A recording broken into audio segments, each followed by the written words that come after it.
Well, the hosts of MSNBC have decided to tell us all what masculinity really is. And I don't know about you, but when Rachel Maddow tries to define masculinity, for one, I pay attention. Also, last night at the DNC, Chris Cuomo with an actual impressive display of creativity and truthfulness, describing exactly what's going on with the political parties in our country. And we're going to let you see what it was. Also, Scott Jennings continues to knock it out of the park at CNN, calls them all out to their faces about their hypocrisy and their lies. And it's a beautiful thing to behold. Oh, and your Commerce Secretary has no idea about unemployment numbers and jobs reports and, well, pretty much anything. But I guess that makes sense. She's part of the Biden administration. Let's get right to it. My name's Larry O'Connor. You can call me Larry.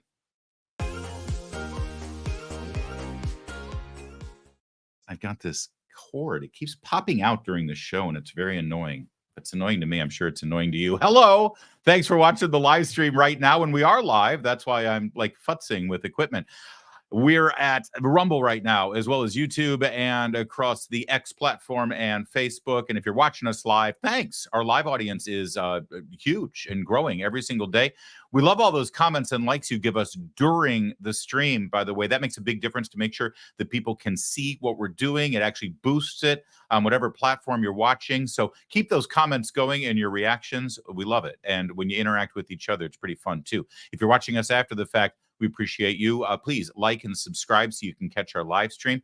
And wherever you are, thanks for being part of what we're doing here at Town Hall Media. Last night, it was day 3 of the Democratic National Convention, and Tim Walz had his big moment in the sun. Of course, you know him. He's the governor of Minnesota, and he's been caught in many, many lies about his military service, about his rank, about whether he served in combat, and about what he did during the pandemic. He also lied about the conception of his own children, which is a very strange thing to lie about. And the lies go on and on and on. But the big takeaway last night, the talking points that clearly went out to everybody in the media, was that Tim Walz is the definition of masculinity. And no, not that evil, toxic masculinity that we're supposed to condemn and avoid and not have anything to do with. No. This is the new masculinity. This is the masculinity that we should all be striving for. You know what kind of Tim Walz masculinity I'm talking about? Here, let's take a look. Governor Tim Walz.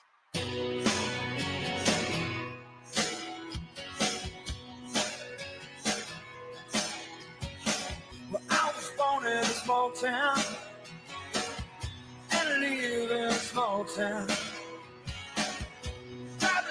Governor. Yeah, that's the new kind of masculinity we're all supposed to love. I mean, at least the walk-on music was John Mellencamp, right? I mean, it could have been Elton John or Queen or a certain part of David Bowie's career. Anyway, after he delivered his speech, Alex Wagner and the gaggle of gals over on MSNBC wanted to make sure you got the message that what Tim Walz is bringing to this ticket and bringing to our nation is the kind of masculinity that we all have to embrace. Trying to own masculinity in the most regressive, sort of misogynist way possible. J.D. Vance lecturing everybody on, what a family means, what it means to be a man. Donald Trump obviously has his own version of manhood. To see Tim Walz out there as a man who is just joyfully embracing his role as the potential vice president to the nation's first female president, is an extraordinary thing. But also to see his son weeping for his father in a deeply tender and emotional way. And then the last thing I'll say, because I think this hasn't been talked about enough, to see Democrats champion men as voices on reproductive choice. Yeah. As you saw yesterday, I believe, from Amanda Zarowski's husband, tonight from Tim Walz. All right, I'm gonna let you finish. There's plenty more to get to with them, but let's just pause for a moment and reflect on everything Alex Wagner said up until this point. First of all, they find it, critically important to not just talk about Tim Walz's masculinity as it obviously stands on its own for us all to behold. No, it has to be juxtaposed against that fake, fraudulent masculinity from the likes of J.D. Vance, a man who joined the Marine Corps right out of high school, then pulled himself up by the bootstraps, got himself out of poverty, got an undergrad degree at Ohio State thanks to the VA bill, and then ended up being a business tycoon, author, best-selling author, and Emmy-nominated screenplay writer, then the senator from Ohio, and now potentially the vice president of the United States. That's not masculinity. Marrying a woman he met in college, fathering 2 children with no doubt or question about the actual means under which those children were conceived, where Tim Walz still doesn't seem quite sure how that semen got to inseminate his wife's egg. But that's okay, because the real masculinity is embodied by Tim Walz. Also, the fact that he's supportive of reproductive freedom. And I just want to reiterate that any woman who is screaming on your television about abortion, but they won't use the word abortion, but they say reproductive freedom, is lying to you, because by the time a woman goes to get an abortion, the reproductive act has already occurred. Reproduction is in the rearview mirror at that point. They have every right and every freedom there is to reproduce. What they're asking for is the freedom to kill the results of the reproductive act. But that's okay. You're not a real man unless you support your wife's ability to kill the baby that you have fathered, or perhaps the baby that has been fathered by some other man and is now gestating in your wife's womb. You're only a real man if you want that baby to be killed. Also, did you notice she's talking about another man who appeared the day before on the stage? And how exactly does Alex Wagner describe this really, really masculine guy? And then the last thing I'll say, because I think this hasn't been talked about enough, to see Democrats champion men as voices on reproductive choice. Yeah. As you saw yesterday, I believe, from Amanda Zarowski's husband. Yeah. The guy that she's really proud of, who really exudes the kind of masculinity that we're all supposed to be adopting right now, guys, she doesn't even know his name. His entire identity is Amanda Zarowski's husband. That's the guy. That's real masculinity. That's in fact, we're going to change the name of this show. It's no longer Larry. It's going to be Meredith's husband. Because that, honestly, that's my identity. And I'm proud to be Meredith's husband. Don't get me wrong. And I'm sure Amanda Zarowski's husband is perfectly fine setting aside his identity in this public forum so that he is merely identified as Amanda Zarowski's husband. But we're just scratching the surface here on this brand new masculinity that all of us must now embrace so that we can be the kind of guy that Alex Wagner, Joy Reid, Nicole Wallace, and Rachel Maddow will find attractive. Well, all right, maybe not Rachel Maddow. And I'm not so sure about Joy Reid, actually. And for that, well, all right, let's go. Tonight from Tim Walz, talking about struggles with infertility. It takes 2 partners to get pregnant. And for way too long, this conversation has been relegated to women or the carriers of pregnancies. And okay, one more. We got to stop there. Carriers. The carriers of pregnant. I think the word you're looking for is mothers. So real masculinity is to rob women of their identity as mothers when they're pregnant and instead redescribe them as carriers of the pregnancy. It takes 2 partners to make a baby, we're being told by the champions of masculinity. And here's the best part about MSNBC's perspective. Those 2 partners don't necessarily have to have a man involved. Both of the partners involved in fathering a child, impregnating a carrier, can both be women.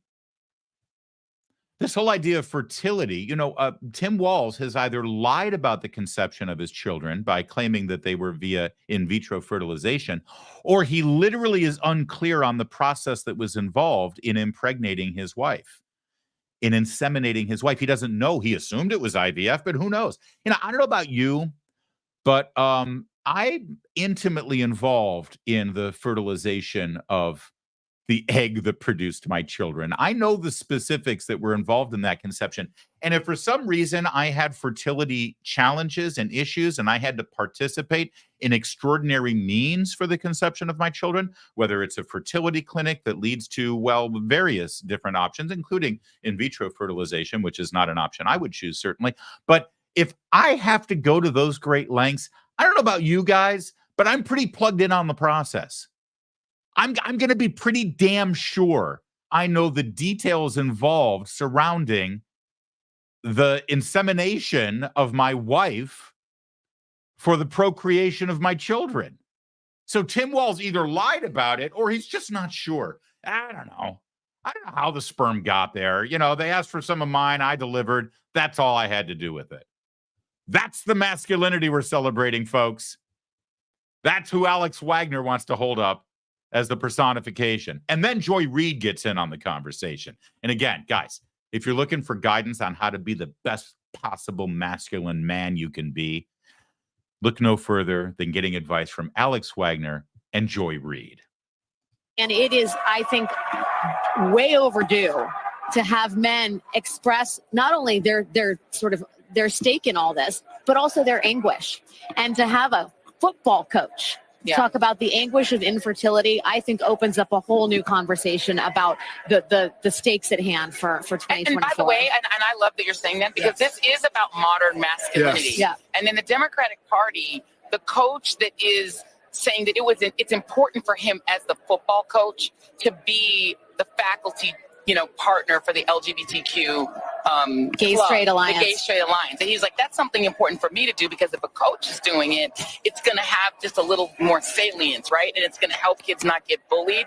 I mean, what's really been fascinating is to watch the men of the Democratic Party model a kind of masculinity that is simply 21st century masculinity. Speaking of 21st century masculinity, how about that? How about that as a setup? That'll lead in. We got Senator Cory Booker. Like, who's gonna be?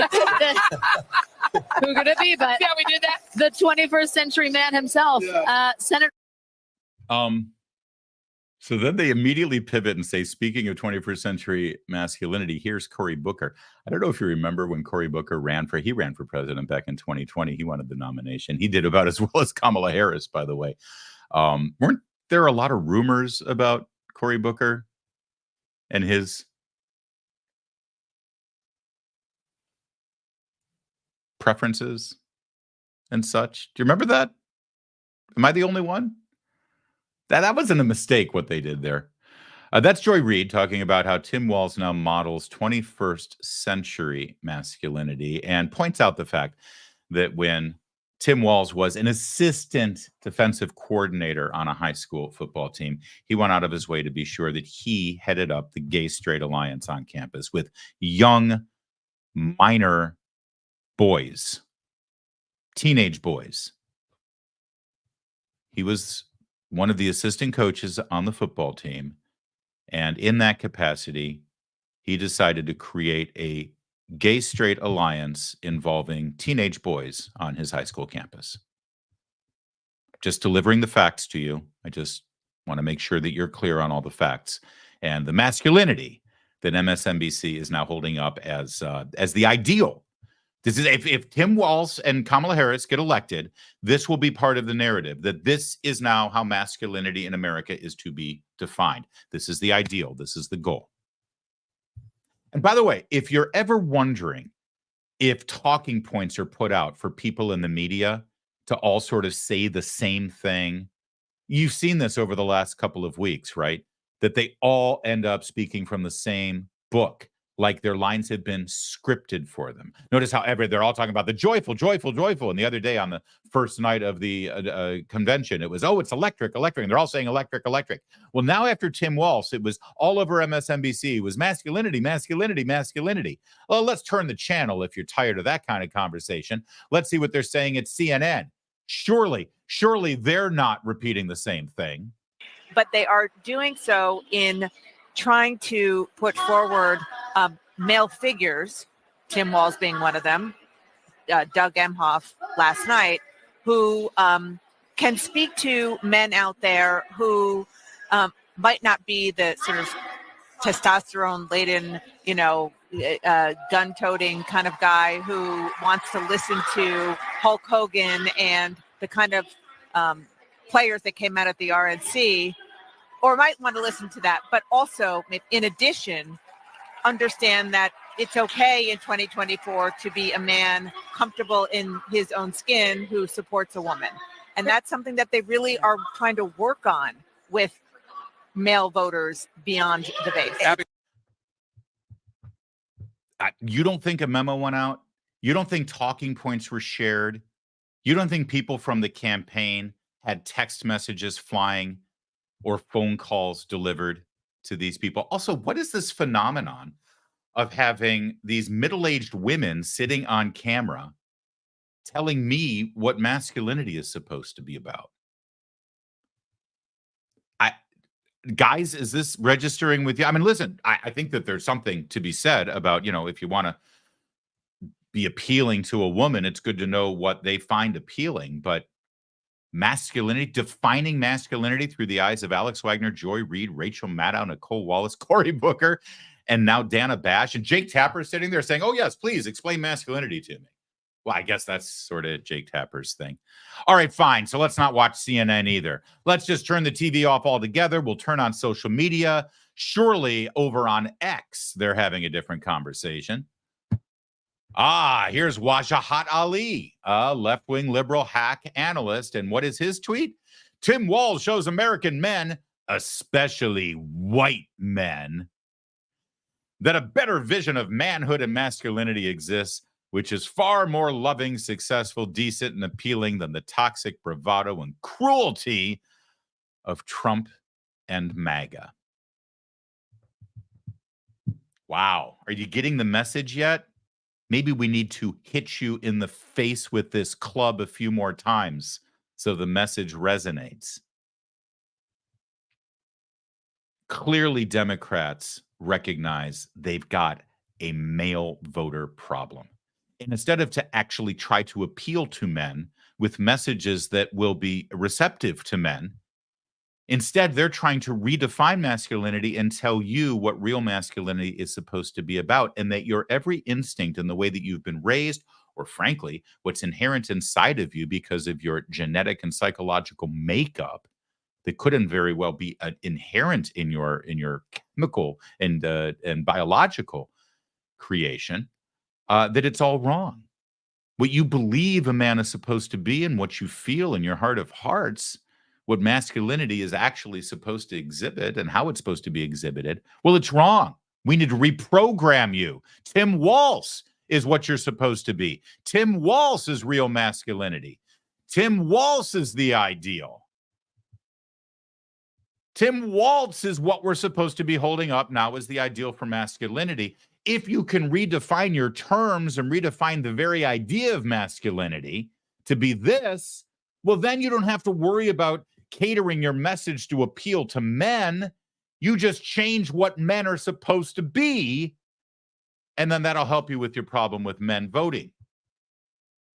Well, that's a heavy lift, and I don't think it's going to work. By the way, this isn't the first time Joy Reid has gone there. During the RNC in Milwaukee, and of course, we'll remind you that MSNBC wasn't actually literally in Milwaukee. Even when they're presenting the news to you, they're lying, not just reading their teleprompter and giving you falsehoods via their analysis, but no, they're pretending like they're in Milwaukee for the RNC, but they're sitting in a studio in New York. They just have it on a screen behind them. But when they were covering the Republican National Convention, Joy Reid went out of her way to talk about masculinity, and specifically, by the way, white masculinity, which apparently is different than black masculinity, which is a whole new basket of racism I don't even want to try to open up. But listen to her then. Yeah, it's interesting because we were talking about this during the break. I mean, this is the Javier Milei election, right? I mean, and then in Argentina, that's how that went, which is that you had this coalition of, and not to be cruel, but it was described as sort of an incel election. It was the young, angry men of Argentina who they wanted a macho candidate, and it went along with policies like banning abortion, banning birth control, and the idea of no fault divorce. It all kind of goes together. That you've seen this kind of election before. You see the same thing in Hungary. Like the Orbanism of the party it's rooted in returning white Christian men, but also white men and white adjacent men, you know, black men, brown men who are like white adjacent in terms of trying to also be in that dominant position in society.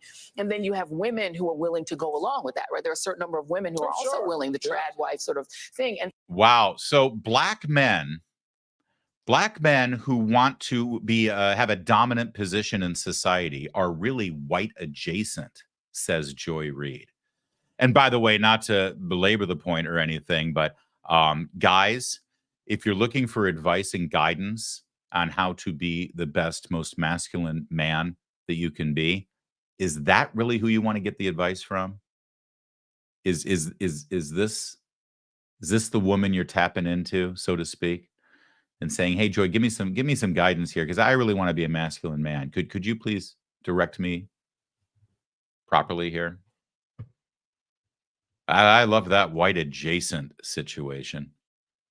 This is all an attack on J.D. Vance and Donald Trump's strength right now in this election, and that is with male voters. You know, they talk about the gender gap all the time, and they try to write the entire gender gap off to abortion. As long as Republicans support restrictions on abortion, then they're going to have a gender gap problem because women are going to vote for Democrats. And it's true of single women, actually. It's quite pronounced. But what they don't talk about is the male gender gap. Now, they're talking about it here without actually saying it. They are terrified about how Trump and Vance are absolutely dominating right now with men, whether they're single or married men. They are all in on the Republican ticket. And what they're really scared about, and what you're hearing from Joy Reid there and also from the other commentators, has to do with black men. Black men, more and more and more, are moving away from this Kamala Harris, Tim Walz ticket. And Tim Walz, the coach, he ain't helping matters in any way whatsoever. They're trying to attack J.D. Vance. And part of how they're attacking J.D. Vance, by the way, is to go after some of the things that he said, you know, the cat lady remark, right? Oprah Winfrey actually brought it up last night during her surprise appearance at the DNC. But then CNN did something very weird. I don't know if you caught it. Here's the cat lady reference really quickly. We just try to do the best we can to save them. And if the place happens to belong to a childless cat lady,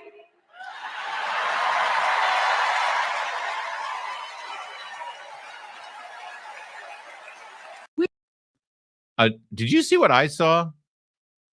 That's, if you talk about toxic masculinity, who's the director in the booth for CNN who did that? That is one of the rudest.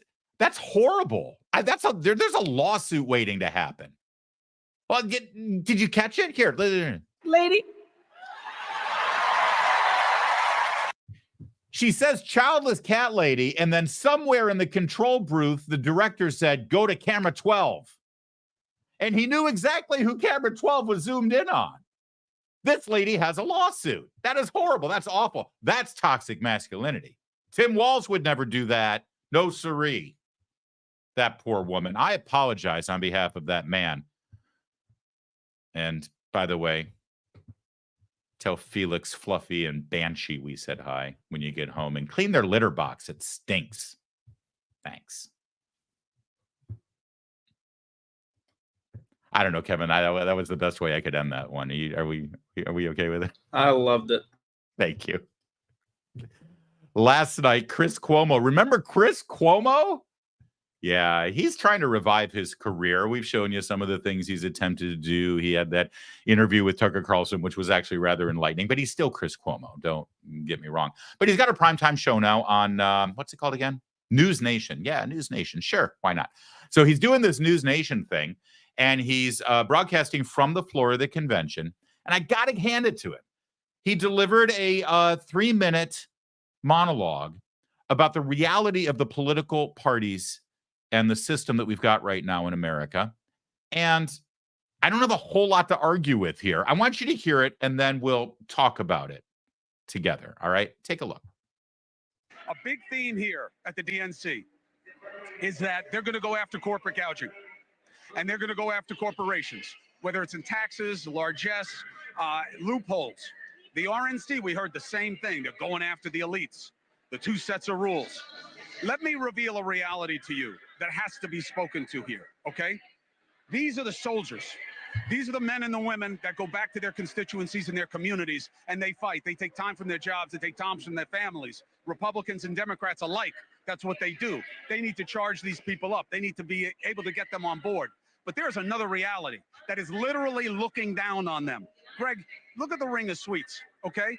This is not unique to Democrats. There is a game of money. When people talk about uniparty, we are strangled by the money reality in our politics. Those suites start at 500 grand. You think there's like a teacher group up in there? You think it's like the Cub Scouts of Columbia County, South Carolina, that's up in those boxes? Some of them are lobbies and good things. The media boxes, you think they're free? Why do you think I'm on the floor? News Nation is not a broke company. Nexstar is a massive organization. We are corporate media. We don't have one of those boxes because that's the game.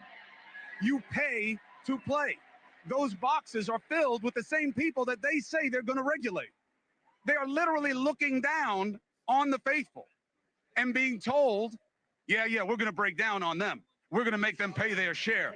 They paid $500, $700, $1 million, $1.5 million to have those seats. They get hotel suites that are probably gifted to the party. And the same thing is true with the Republican side. And they're going to take them down. They're going to change how it is. They are looking down from on high at the people who make the difference in their communities. And that is the reality of politics. And I had my producer walk around and show you those suites. Now, they're not all the same. They're not all the same. But the reality is, in 2000, they spent $300 million on presidential campaigns. 24 years later, you know what they're expected to spend? $10 billion. Do you know how much money Harris has raised in the last couple of weeks? Hundreds of millions. And that's success. A lot of it's small donor. A lot of it isn't. The most dangerous money in politics is now legal money because of Citizens United. You've got to know this. The idea that they can fight against it is almost laughable.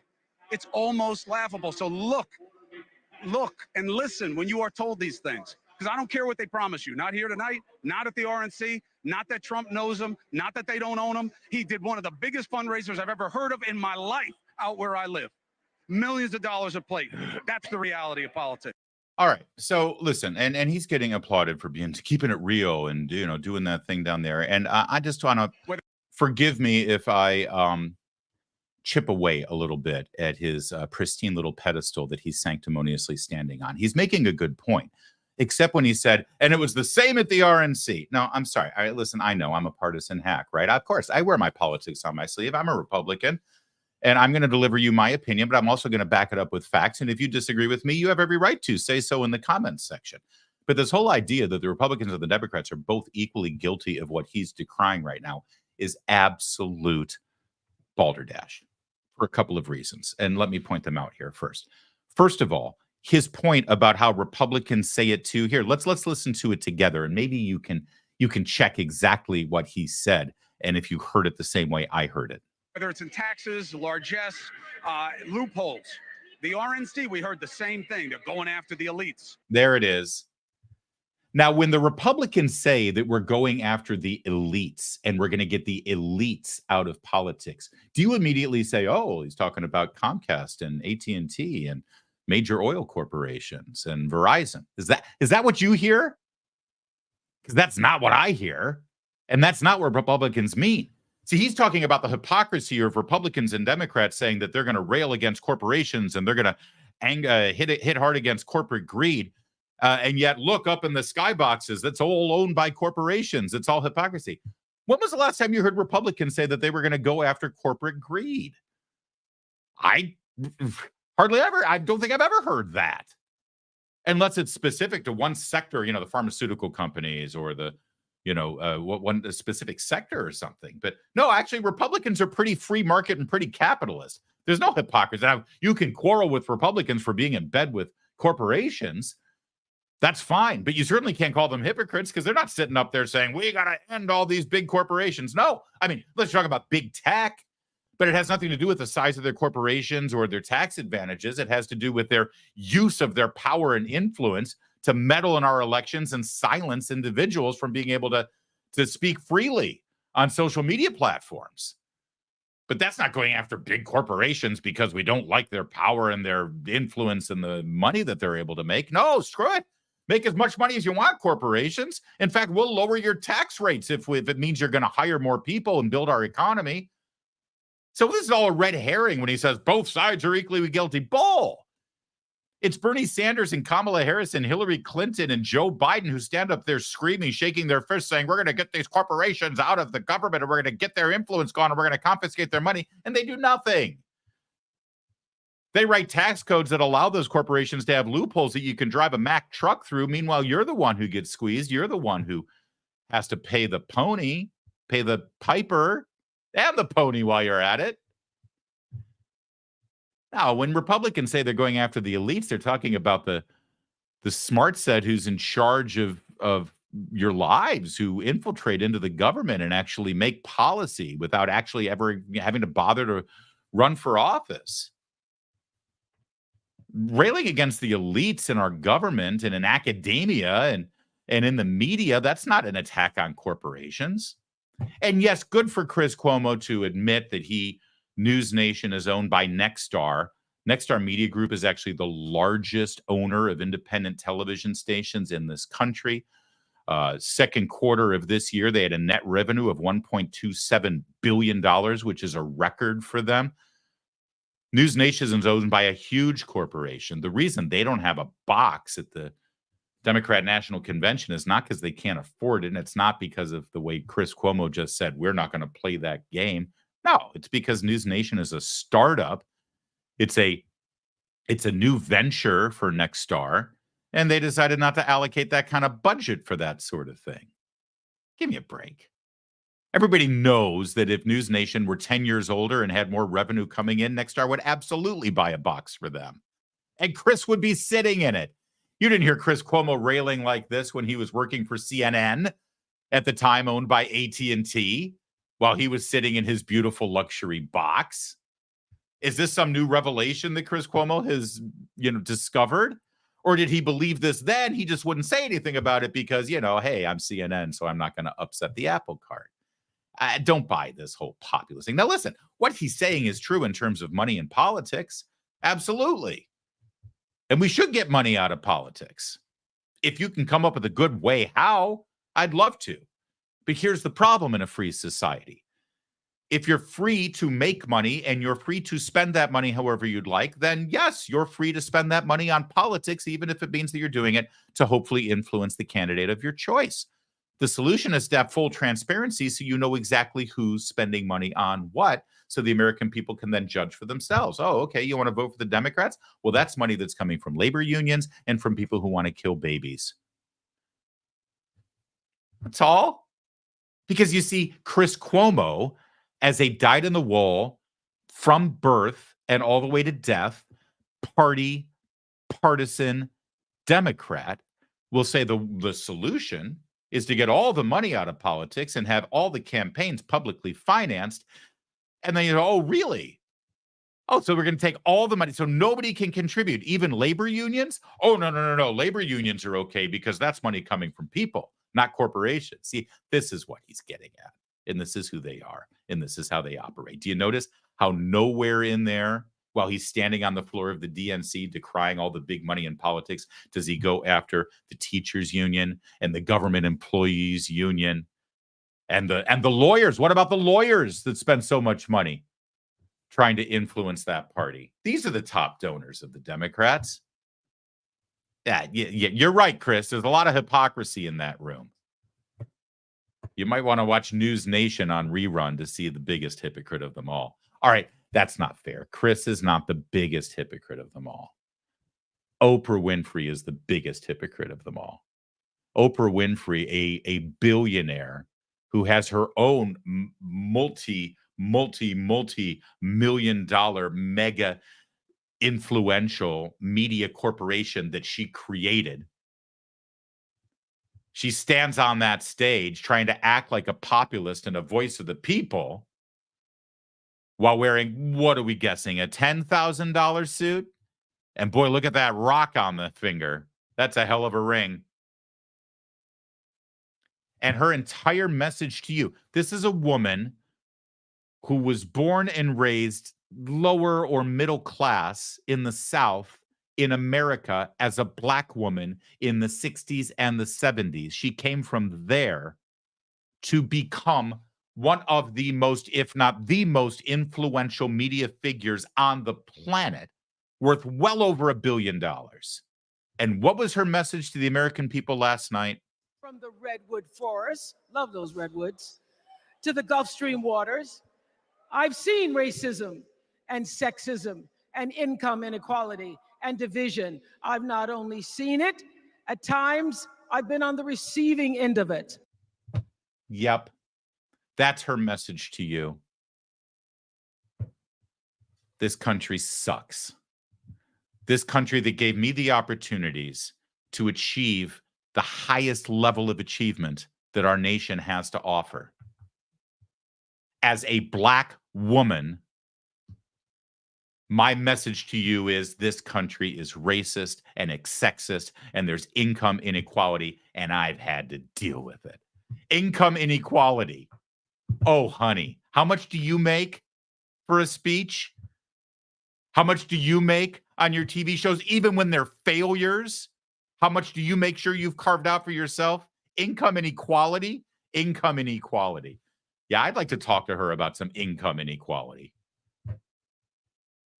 Make no mistake, there is a lot of money on display at the Democratic National Convention. There's a lot of hypocrisy on display at the Democratic National Convention. There's a lot of power coming from corporations, and they're wielding it, they're flexing it, and they're using it to influence every single politician on stage at the Democratic National Convention.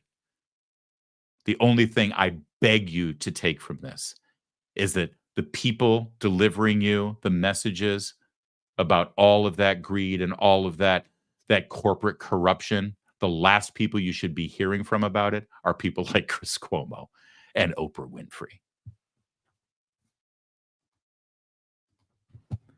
We have said it before, and we will say it again. At CNN right now, there actually is a reason to tune in if you see that Scott Jennings is on the panel. Scott Jennings, this channel might end up being some kind of Scott Jennings Stan account, because he every single time he appears on a panel discussion, he is a happy warrior with a conservative message, and he cuts right to his colleagues on these discussions and tells them the truth that is denied to the CNN viewers from every other incredibly well-paid analyst and anchor sitting at the very same desk. And last night was no exception. After 3 nights of Democrat National Convention propaganda, where we've, by the way, heard nothing about foreign policy so far from anyone up on that stage, and hardly anything really about domestic policy, Scott Jennings finally had enough, and he told the truth. Nobody tonight said a damn thing. They want you to vote for a ticket based on absolutely no concrete idea about what they would do once they get in office. You said he got more progressive when he got elected governor. So you're saying every time he gets another office, he gets more and more progressive. I think that's exactly what would happen. Tonight, you did hear people say, well, we may not agree with them on everything, but at least it'll be joyful as they tax us into oblivion. I think the idea that you could run an entire presidential campaign based on the idea of vote for me to find out what's in it. Wait a minute, ought to Scott, terrify every American. Scott, your candidate has done that his entire political career. I mean, Donald Trump does not talk about any policy issue. I want to pause here for a minute because he's got a great reply to this. But you notice the count here. And I just want to be clear. Anderson Cooper is the host of the show. He's the anchor of the show. He's supposed to be the serious journalist. This is CNN after all.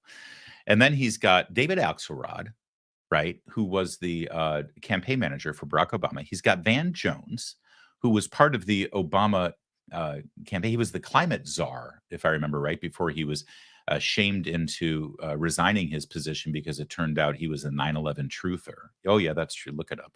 And I forget this woman's name. I'm sorry, but she's also a liberal commentator. So it's 3-1 already, just in terms of the analysts. And then the first person to rebut Scott Jennings is not one of the 3 liberals that they've hired to be analysts and give their opinion. It's the anchor who just can't help himself but to jump in and start arguing with his guest. I mean, listen, I'm a host of a show and I've got my opinions.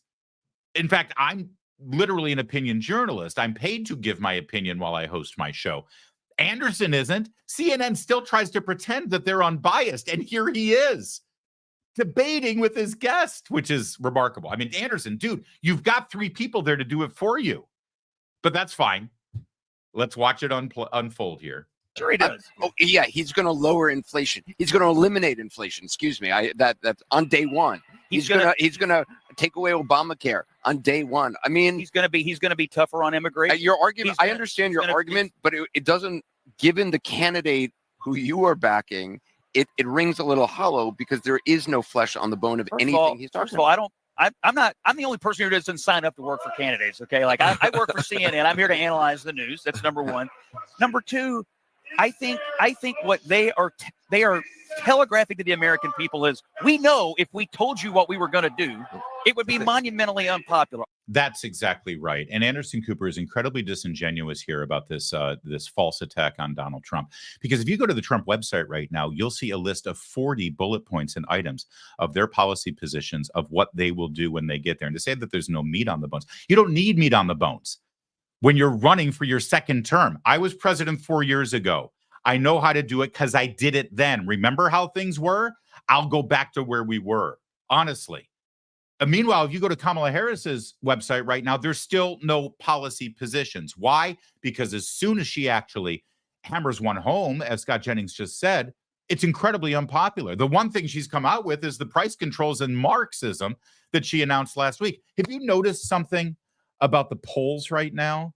They haven't budged in like 2 weeks. She's in the middle of her convention right now, and she's getting nothing out of this. If anything, the more you hear about Kamala Harris and what she would do as president, God forbid, and the more you see of Kamala Harris and her mannerisms and her way of speaking and her, God forbid, laughter, the less you like her. That's why they're protecting her. That's why they're not saying anything about what they would do. That said, when Tim Walz took the stage yesterday, rather than talk about what he intends to do as president, Scott Jennings is correct. What instead he did was attack Donald Trump, attack J.D. Vance, attack conservatism, lie about conservatism, and try to set himself apart as some sort of good old folksy dude who's just like your Uncle Joe. You know, the Uncle Joe who started the Gay Straight Alliance at high school to make sure the teenage boys had a safe space to be gay. Yeah, that Uncle Joe. Well, in his attempt to attack J.D. Vance, he said a very peculiar thing. I had 24 kids in my high school class, and none of them went to Yale. It's this new attack on J.D. Vance because he went to Yale. Now, of course, even in this attack, they're lying or at least misrepresenting the facts. J.D. Vance, after high school, joined the Marine Corps and served in Iraq while there was combat in Iraq. Tim, Master Sergeant Walz. And then when he came home, he utilized the GI Bill and got his undergrad degree at The Ohio State University. Then after he graduated from The Ohio State University, he then went on to graduate school at Yale. But he makes it sound like, he got out of school and went straight to Yale because he's an elitist snob. By the way, not for nothing. After he went to Yale and then started a business, he then returned home. Unlike people who come from, rural parts of the country, go to an elite institution and then stay on the coasts with their elite institutions, with their elite degrees, and never to return back to their home and actually bring that knowledge and bring that wealth of experience back to your home rural town and try to help the people you left behind. He actually did that, J.D. Vance did, and eloquently told their story to a nation and made a difference in how we see people from Appalachia. And once again, Scott Jennings at CNN raised this bizarre new talking point that the Democrats seem to be celebrating, that they're going to go after somebody who grew up in a poor rural town and then got an Ivy League degree. Something he does that is so weird to me, the constant attacks on J.D. Vance for going to Yale. I don't understand this. I've heard Walz proclaim to be a small town guy who wants everybody to get an education and succeed. And he spends a fair amount of time attacking J.D. Vance, who grew up poor and got an education, worked hard to get an education and rise above his station in life. And he has used it as a punchline on the campaign trail. And I don't understand what he's trying to communicate to every small town poor kid out there, saying, if you choose to work hard and go to an Ivy League school, you somehow abandon your hometown. I don't get it. Speaking as one of those small town kids who actually went to Yale, yes, I do take exception to that. I think you are correct on that. Yeah. See, that's great. And I will hand it to Van Jones. I've never met Van Jones, and I'm not a huge fan of his politics, but I know people, conservatives, who have had exchanges and conversations with Van Jones. And I have to say that's indicative of what I hear about him. That's a good point, what you made there. But again, and I want to point out, I don't know where Van Jones grew up, but I doubt he got his Ivy League education and then took that in the business he started and the wealth that he acquired back to his hometown to try to actually improve the lives of the people who live there. That is what J.D. Vance did. And Jennings is absolutely correct. The message from Democrats now, if you are a poor kid growing up in a rural town, that if you leave to go get an elite university education, you're in some way a sellout, or you've abandoned your real roots, and you should be condemned for this. This is bizarre, isn't it? Especially coming from the Democrats. Our friend Phil Wegman, Capitol Hill reporter, or White House reporter, over at Real Clear Politics, he pointed this out last night. He's in Chicago covering the race, and he put together this list that at the same time Tim Walz is on stage using J.D. Vance's ability to get an advanced degree at Yale as some kind of cudgel to beat him over the head with.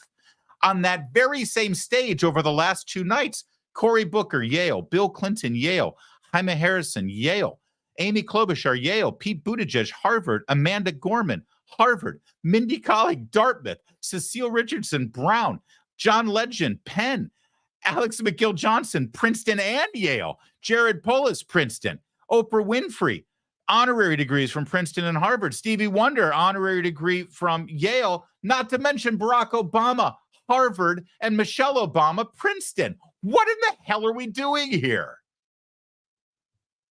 These people are awful, and they're liars, and they're hypocrites, and they deserve to be defeated, and they deserve to have Scott Jennings call them out the way he's been doing so well. And there's more. Is this also Scott from last night? I want to check the tie here. Yeah, this is also Scott Jennings, because we have one from the night before too. He's just been so on fire. So take it away, Scott. I think the Democrats want people to vote for her based on a vibe or an attitude and not really think all that hard about what it would mean to implement the kind of policy agenda that she has mostly stood for in her career. And Anderson, there may not be a debate about who can be more joyful, but there has to be a debate about who can get the country back on the right track when 3/4 think it's off on the wrong one. Yeah, and by the way, this whole joyful thing, it's all pretense. It's all created. In fact, there's a clip going around now. Maybe I can pull it for you of in fact, you know what? Instead of just tell you about the clip, for crying out loud, Kevin can tighten this up in the post edit. Let's just show you the clip. Stand by.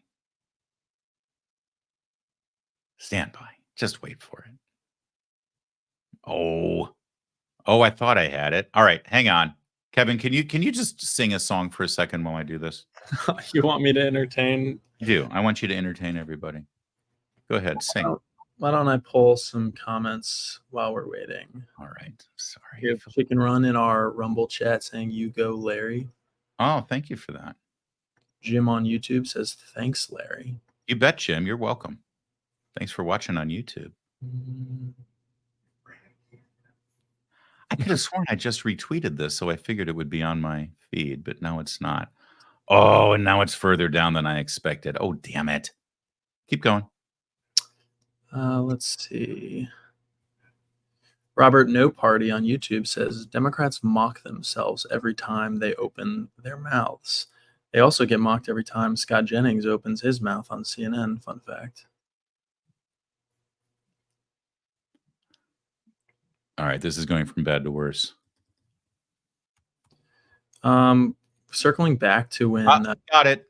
What? Okay. Sorry.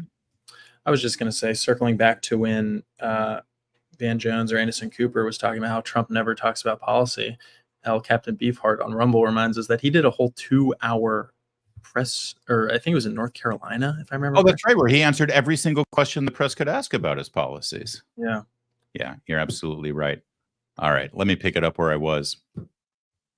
This whole, and by the way, this whole joyful thing. Oh, we're bringing the joy. They've got more joy. It's such a construct, and it's so phony, and it's so fake, and it's so fraudulent, and everybody can see through it. Here's a clip of Kamala Harris on the Ellen show. Remember Ellen? Talk about fake and phony and fraudulent joy. I mean, Ellen would always, oh, she's just so fun, and she's so happy, and she's everybody's friend. Meanwhile, behind the scenes, Ellen was like a terror. She was terrorizing her entire staff. But back in 2019 or 2018, I think, when Kamala Harris was contemplating a run for the White House, she came on Ellen DeGeneres, and here was the message she had back then. We have to be joyful warriors. You know, I decided at the end of last year, there was so much that was just creating anxiety and depression and anger. And I was like, I'm done with that. I'm done with that. I don't like that feeling. I don't think any of us do. And let's just go into 2018 and be joyful warriors. I like that term, right? Joyful warriors. Yeah. It was a construct then. The whole thing, it's been scripted. This whole thing has been scripted. And now they're continuing to use it over and over again. And of course, the media takes their memos and their talking points. They say, that's true. They're bringing the joy. It's all about joy, joyful, joyful. They're actually trying to tell you to be joyful while you have to pay $8 a pound for hamburger. Because as long as you feel joyful about Kamala Harris in her pantsuit dancing around on stage, and, well, Tim Walz in his pantsuit dancing around on stage, then I guess everything's going to be just fine. But none of it is. And it's all fraudulent to keep you from actually seeing what they stand for and what they intend to do should they, God forbid, win this election. The last thing they want to do is talk about what they're going to do. Scott Jennings, by the way, had one more great drop the mic moment. This one comes from last night. But again, in this same setting with this same panel makeup, he points out the obvious fact that the left, the liberals, Anderson Cooper, refuses to acknowledge. In all these speeches, as good as they were, is that she's in the White House right now. Democrats have controlled the White House for 12 of the last 16 years. And for all of the talk about division and the problems in the country and people are hurting, Democrats have mostly controlled this country. Trump had it for 4. The Obamas and Biden had it for the rest of the time. And somehow it's still all Trump's fault. And somehow she hasn't been at the center of it. So to me, that's still the glaring hole in this campaign that hasn't yet been solved at the convention. How do you explain all of the problems that will be solved by the person who is currently in there for the last 3.5 years, who is supposed to already be working on solving it? But that's right. They are the incumbents. They are running on 4 more years. This is, in fact, we keep calling it the Biden-Harris administration because that's what they called it at the beginning. But in reality, this is the Harris-Biden administration because we know that Joe Biden is incapacitated. We don't, everyone's saying, who's really running the White House? Who's really making the decisions? Well, the fact that Kamala Harris is now effortlessly, without a single vote, stepped into the role of being the incumbent and taking his nomination from him, we are only wise to assume that she is, in fact, running this White House. This is not the Biden-Harris administration. This is the Harris-Biden administration. But just watch tonight when she gives her speech, she's going to act like she's going to promise all of these great new things if you only elect her and put her in the White House, when she literally has an office in the White House. And it took Scott Jennings on CNN to actually deliver those facts to the viewers, because otherwise they would have no idea. Scott Jennings, we tip our hat. We salute you. Keep up the good work. And by the way, right now is the time to hold out for an increase in your contract. I'm telling you, brother, if you got an agent, if you don't, sign me up. I'll only take 5%, not 10%. Because you got them, baby. Right now, you let CNN know that you demand a brand new contract because you right now are indispensable for that network. And between you and me, they know it. Little free career advice for Scott Jennings there. You think he'll take it? Maybe not. Yesterday, we told you about how the Bureau of Labor Statistics underreported job creation in a... Sorry, let me do that again. Yesterday, we told you how the Bureau of Labor Statistics actually overshot their numbers on unemployment projections for the course of an entire year, from April 2023 through March of 2024. For 12 full months, they overreported job creation in this country. You know how we could see these job reports coming in, and it's like, wow, the economy's going gangbusters. Look at all these jobs. And you and I, in the real world, living our lives in this actual economy, have been saying, what the hell are they talking about? And every time you would say, oh, things are really bad out there, Joe Biden would say, are you kidding? We're the strongest economy in the world. We've had record job growth. And everyone's like, that's not reality. Well, it turns out it wasn't reality. We explained yesterday how they overprojected job creation by 818,000 jobs. Donald Trump, giving his first outdoor rally yesterday in North Carolina, talked about this, and you'll see he had bulletproof glass now erected and set up around him because I don't know about you, but seeing that bulletproof glass just brought me right back to that moment in Butler, Pennsylvania, when all of our lives flashed before our eyes. It's a harrowing thing, but I'm glad he's able to do outdoor rallies. It was outrageous that the Secret Service tried to keep him from doing that. That's election tampering. If the candidate wants to do outdoor rallies, it's the Secret Service's job to protect him and make it happen. And they figured it out. So that's good. But he began the speech by drawing attention to this outrageous lie that we've been living under, thanks to the Department of Labor and their fraudulent reporting. Take a look. Before we begin, I want to address the massive scandal around the revised job numbers that were just announced this morning, a little while ago, just before I came up. I got to see them. And it really isn't a revision. It's a total lie. Total lie. There's never been any revision like this. They wanted it to come out after the election, but somehow it got leaked. It got leaked. Government leaks too. The Harris-Biden administration has been caught fraudulently manipulating job statistics to hide the true extent of the economic ruin that they've inflicted on America. The new data from the Bureau of Labor Statistics shows that the administration padded the numbers with an extra, listen to this one, 818,000 jobs that don't exist. So they said they existed, and they never did exist. They built them up so that they could say what a wonderful job they're doing. No, we've never had numbers like this. Yeah, and let me add to that too, by the way. Because, yes, this is a one-time correction, the biggest one in over 15 years that the Bureau has had to recorrect their numbers and say we overstated by 818,000. But here's what makes it even worse. Over the course of these last 12 months that are reflective in these numbers, they've made monthly and quarterly adjustments too. So they've been even more wrong about the unemployment numbers. So like every month and every quarter, the Bureau says, yeah, we're going to revise down the number we gave you 2 months ago.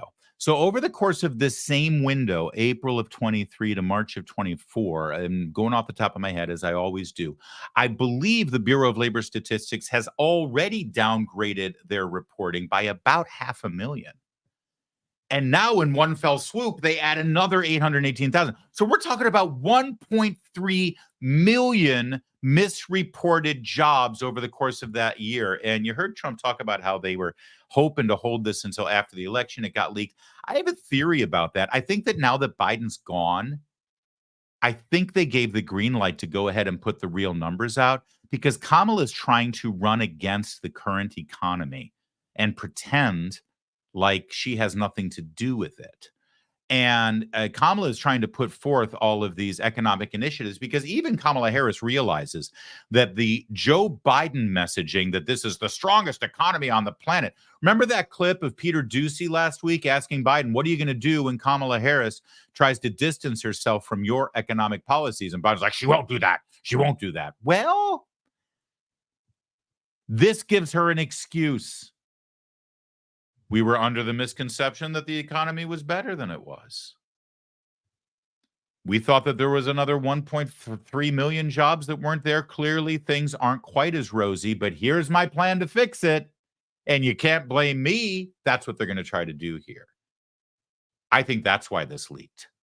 I think this is part of Kamala Harris trying, because she can't, it's unsustainable for her to stand up in front of you and say, everything's fine. Everything's fine. In fact, it's never been better. She has got to run against this economy because the economy is in the top 3 of issues that voters care about right now because we know how bad it is. All right. Now, that clip you just saw of Donald Trump talking about the fraudulent reporting from the Bureau of Labor Statistics and about the missing 818,000 jobs. Over on ABC News, when they began their coverage of the convention, they hosted the Secretary of Commerce in their box there as they were reporting. The Secretary of Commerce, Gina Raimondo, I believe her name is, if I remember right. She used to be the governor of Rhode Island. You can see her looking at a TV monitor because they played the clip that you just saw of Donald Trump. And then the reporter took it from there. Take a look at how this went. When you hear that, do you potentially think that this new numbers could be a liability for this campaign? No, when I hear that, first of all, I don't believe it because I've never heard Donald Trump say anything truthful. It is, though, from the Bureau of Labor. I'm not familiar with that. When you Okay. Now, this is worthy of some analysis on both sides. I love it when they just give me 15 seconds and I can talk for 10 minutes about it. I won't, though. Don't worry. Not going to be that much. First, though, they play the clip that you just saw of Trump railing against the fraudulent numbers. Listen to the question from the reporter at ABC News. You hear that, do you potentially think that this new numbers could be a liability for this campaign? Now, this is one of my biggest beefs with professional media outlets like ABC News and the cable news networks and the way they go about covering politics for the American people. The consumer of this product is you, right? See, when we put this show together and when we communicate our ideas and our analysis of the news and politics and the media, we do it because we're trying to deliver this information for you, and in a way that it is relevant to you and what matters to you. The first thing that comes to mind for the reporter from ABC News when she sees Donald Trump pointing out the fact that the Bureau of Labor Statistics has over-reported on the job creation in this economy over the course of the last year by nearly 1 million jobs is not, this is devastating for the American people. This means that 1 million people are out of work that you in your administration currently thought were taken care of and working. This clearly means the economy is not as strong as it is. What are you going to do to help the American people with their employment situation, with inflation, with being able to make ends meet without having to make sacrifices like not taking a vacation this year or not buying new clothes for their children as they start school this month? No, none of that is on her mind. None of the questions have to do with the very real world implications of this dreadful economy on everyday Americans who are tuning into ABC News for information. No, the question is, are you worried that this is going to hurt Kamala Harris? You cannot get a better example of the elites in the media and their perspective on what matters most than that moment right there. All right, so then your Secretary of Commerce, her reply? No, when I hear that, first of all, I don't believe it because I've never heard Donald Trump say anything truthful. It is. So her first response is, it can't be true. It's got to be a lie because Donald Trump said it. Which, okay, fine. Her job is to be there as a partisan, although I think this might be a Hatch Act violation since she's also the Secretary of Commerce. But I guess it's a weird law. It depends on what time of day she's delivering this. Nice earrings, by the way, ma'am. I don't know if it goes with the T-shirt. So her initial thing is, it can't be true. The anchor, giving her credit, jumps in and says, oh, no, it's from the Bureau of Labor Statistics. It's though from the Bureau of Labor. I'm not familiar with that. I'm not familiar with that. She's the Secretary of Commerce. Now, to be fair, the Bureau of Labor Statistics is under the umbrella of the Department of Labor, but I'll tell you, they're like next door to each other, or they might as well be. And they work hand in hand with each other all the time. She's the Secretary of Commerce. Her job is try to promote businesses in America at home and abroad and tout the great economic boom that's going on in this country at any given time so that we can increase commerce in this nation. She needs to have her fingers on the pulse of data like our current job situation, unemployment numbers, and job creation. It was 12 hours since the Bureau of Labor Statistics had revised down their numbers by 818,000, and she's sitting there at ABC News doing a media appearance, and she was clueless about it. Absolutely clueless about it. And her instinct, but this is the best part of all of it. She was uninformed, she was uneducated, she was clueless, but her initial instinctive answer is, Trump's a liar. Trump's lying. When in fact, the truth is she's ignorant. Back over to CNN, where Keith Urban's doing a great job, actually, along with Scott Jennings, speaking truth to power. And he brought home exactly how devastating this jobs number is. And, today we had, the economy had a terrible jobs report today, right? The downward estimate of close to 1 million jobs that weren't created during the past year in the Biden-Harris administration. Gina Raimondo, when asked about it today, she wasn't familiar with it. She's the Secretary of Commerce, right? Unemployment's at 4.3%, the highest it's been since 2021. 11% credit card defaults, the highest it's been in, I think, since 2009. So the economy isn't great, and people feel that in their pocketbooks at home. And we're going to leave here with this great sugar high and this hope, and then people are going to have to pay their bills, and so it's going to be tough. All right, I'm sorry, David Urban, by the way. Keith Urban happens to be my literary agent, and I'll have a book coming out soon that you'll want to know about. But no, David Urban on CNN is the one who did that. So let's keep pulling on this thread, because the kind of deceitful coverage that you're getting right now during the Democratic National Convention is quite possibly the worst I've ever seen. And I've been an observer of the news and political media for decades now. But the kind of lies and deceit and gaslighting and propaganda has never been as bad as I've seen. And the perfect example comes from PBS. That's right, the network that you pay for with your tax dollars. This is taxpayer subsidized journalism you're about to say. Judy Woodruff, 45-year veteran of DC political journalism. Used to be on CNN, now she's at PBS. She is like the godmother of TV journalists here in Washington, D.C. She's a saint. And they were talking about the war in the Middle East between Israel and the Hamas terrorists, and she was analyzing the perspective of, or the possibility of there being a negotiated ceasefire or peace deal at some time during this election. And she's pontificating that this would be a boon for Kamala Harris, right? And for the Democrats, if that somehow they were able to negotiate a peace deal. And then she said this. We know that Secretary of State Blinken is over there right now working with Netanyahu. The reporting is that former President Trump is on the phone with the Prime Minister of Israel, urging him not to cut a deal right now because it's believed that would help the Harris campaign. So I don't know where that, I don't know, who knows whether that will come about or not. But I have to think that the Harris campaign would like for President Biden to to do what presidents do, which is work on that one. All right. Now, this is disgusting. And before we get into all the details, let me just tell you outright, that's a lie. Everything that Judy Woodruff just told you about Donald Trump and Benjamin Netanyahu having a conversation where Trump is urging Netanyahu to not negotiate a peace deal for political purposes here in America, absolute fabrication, total 100% lie. And the panel of analysts there, including conservative David Brooks from the New York Times, they stayed silent. Nobody pushed back. Nobody said, whoa, whoa, whoa, where are you getting that from? I haven't seen that anywhere, because no one had seen that anywhere, because it was invented by Judy Woodruff.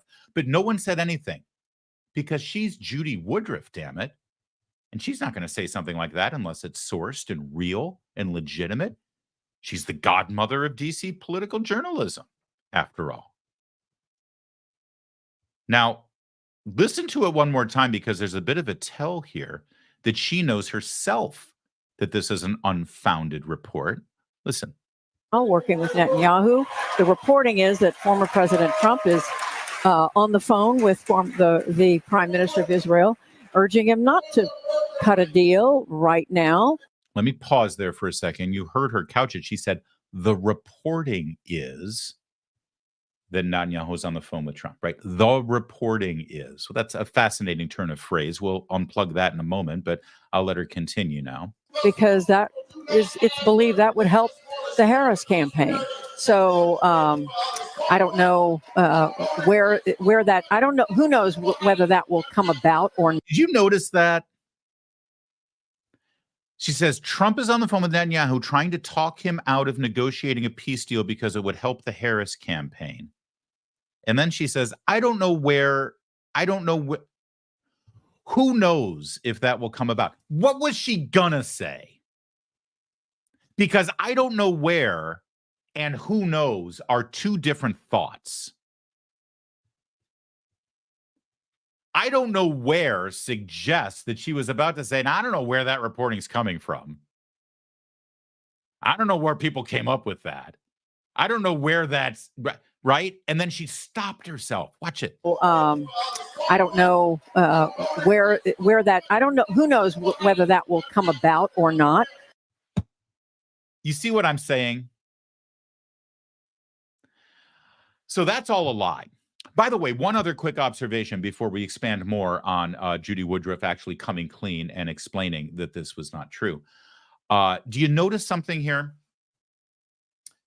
The premise of the lie is that Donald Trump, first of all, is meddling in foreign affairs, a Logan Act violation, and having a phone call with a foreign leader trying to get in the way of a negotiated peace deal because it would harm him politically. Now, of course, they're trying to invoke this, again, completely over-speculated on lie that Donald Trump stopped the border deal from being made, even though it would have never passed the House and the Senate. But Trump got in the way of that because it was going to help Biden politically. Now, that's a lie, too. But they're trying to invoke this thing that Trump gets in the way of things because he's just trying to help himself politically, right? All right, number one. Number two, the suggestion is that both Trump and Netanyahu would rather have the war continue, people die, and the hostages continue to be tortured. They would rather have that than have Harris helped politically. That's the underlying message here that's pretty blatant that we're all supposed to infer from what Judy Woodruff is lying about, okay? But number three, which no one else is picking up on, is that she then goes on to talk about how Kamala Harris would really like this peace deal, right? Listen. But I have to think that the Harris campaign would like for President Biden to do what presidents do, which is work on that one.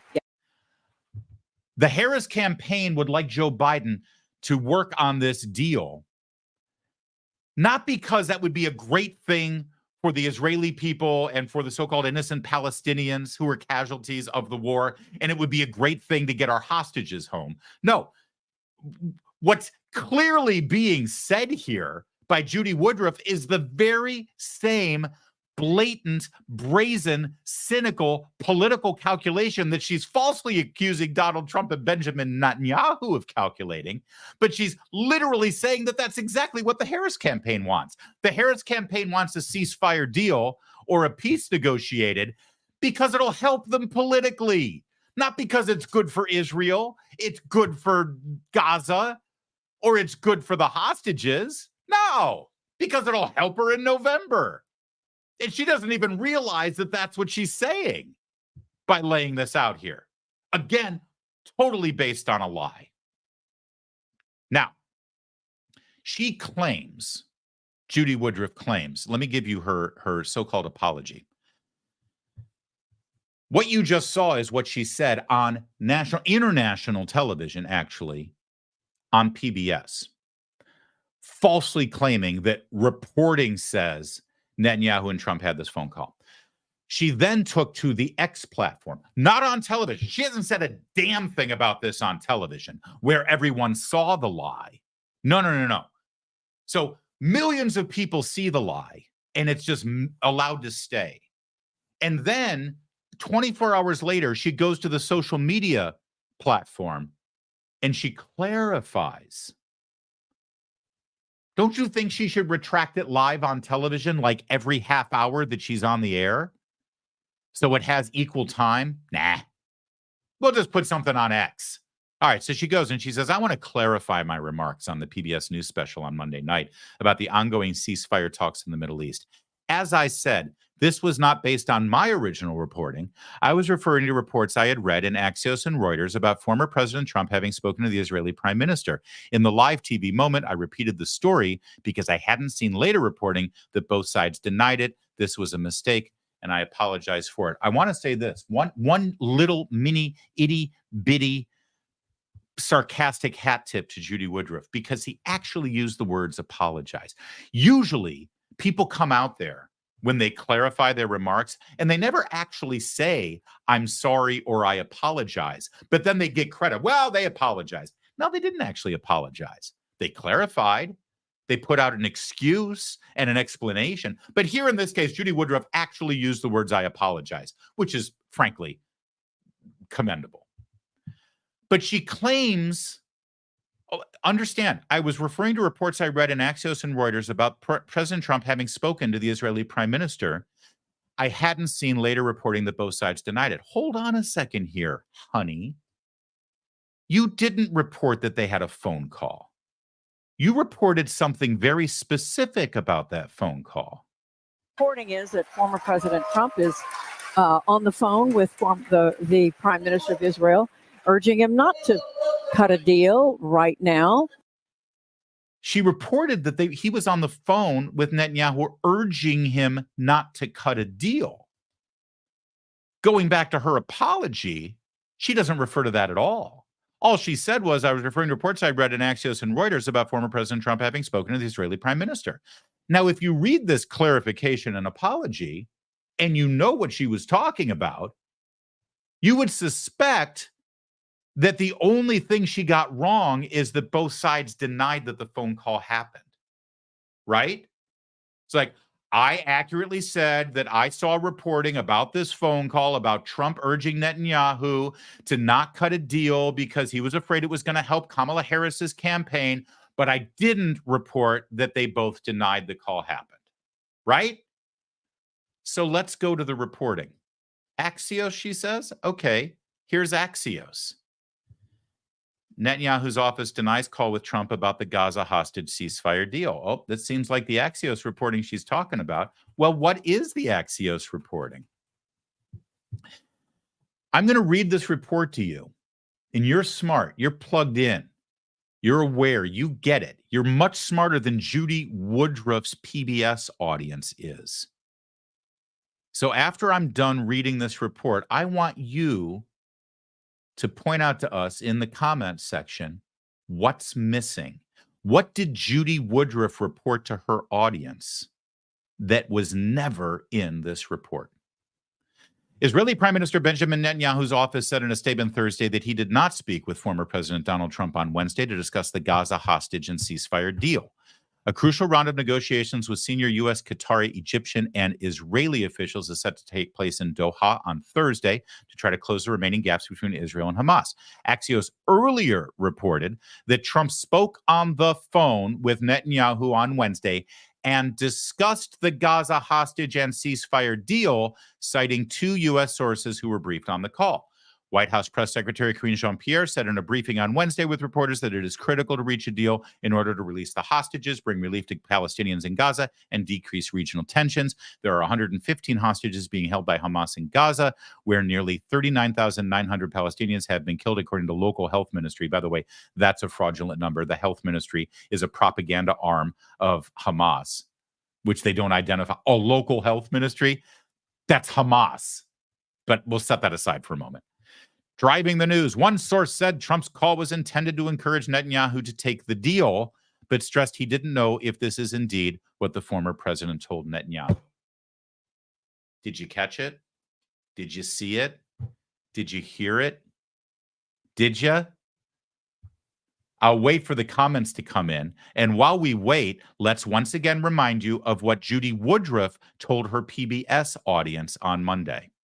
The reporting is that former President Trump is on the phone with the Prime Minister of Israel, urging him not to cut a deal right now because it's believed that would help the Harris campaign. Yeah, we have a winner. We have a winner. Ruffin Sanderson. The original report never reported that Trump encouraged him to not accept a ceasefire. That's right. The original report just said they had a phone call. In fact, Ruffin, the original report, as I will read from the final paragraph, one source said Trump's call was intended to encourage Netanyahu to take the deal, but stressed he didn't know if this is indeed what the former president told Netanyahu. So let's understand something here. Judy Woodruff, the dean of political reporters here in Washington, D.C., 45 years in the business, goes on PBS and blithers about how reporting says that Trump called Netanyahu and said, don't take any ceasefire deal. Let the war go on. Let more people die. Let the hostages continue to be tortured and sexually assaulted because I need to win in November. And it never happened. Then 24 hours later on X, not on television, on X, Judy Woodruff said, well, I said this was based on other reporting, but I didn't see that both Netanyahu and Trump denied the call ever took place. Sorry about that. And then we can all walk away and be happy. When in fact, the real actual report claims that Trump may have in fact encouraged Netanyahu to take the deal right now. The exact opposite of what Judy Woodruff reported. And Judy Woodruff, as of today, is not only still the dean of political reporter in Washington, D.C., but she is still a member in good standing of the reporting package on PBS every single night at the convention. She'll be there tonight, making a very nice, tidy paycheck that you help subsidize with your tax dollars. And that's how political reporting is done in Washington, D.C. But I'm glad you come here for your news and your analysis. You're smarter for it, and we're happier for it, and we appreciate it very much. We ain't going to do what Judy Woodruff did. I assure you of that.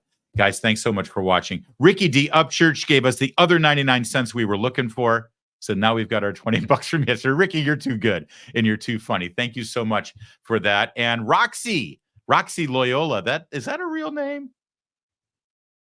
Roxy Loyola with a nice $10 as well. We do not solicit these super chats, but we surely appreciate them very much, and they keep us very happy, and it allows us to know that you appreciate what we do here, and you're helping to keep it all going. If you'd like to do one more thing to help it, it's not going to cost you a thin dime or a penny for that matter. You can just like and subscribe this video, and even more so, share it. Have your friends seen this whole thing about Judy Woodruff and the PBS? Have you seen the stuff about Tim Walz and masculinity? You're not seeing this reported anywhere else in the way that we do it, and that's why sharing this video wherever you can It means a lot to us, and it keeps us going. So thank you very much for it. We'll be back tomorrow. Are we back tomorrow with a roundtable, Kevin? I forgot our schedule. Yes, sir. We are. The roundtable. We'll be back tomorrow. Until then, thanks for watching. My name's Larry O'Connor. You can call me Larry.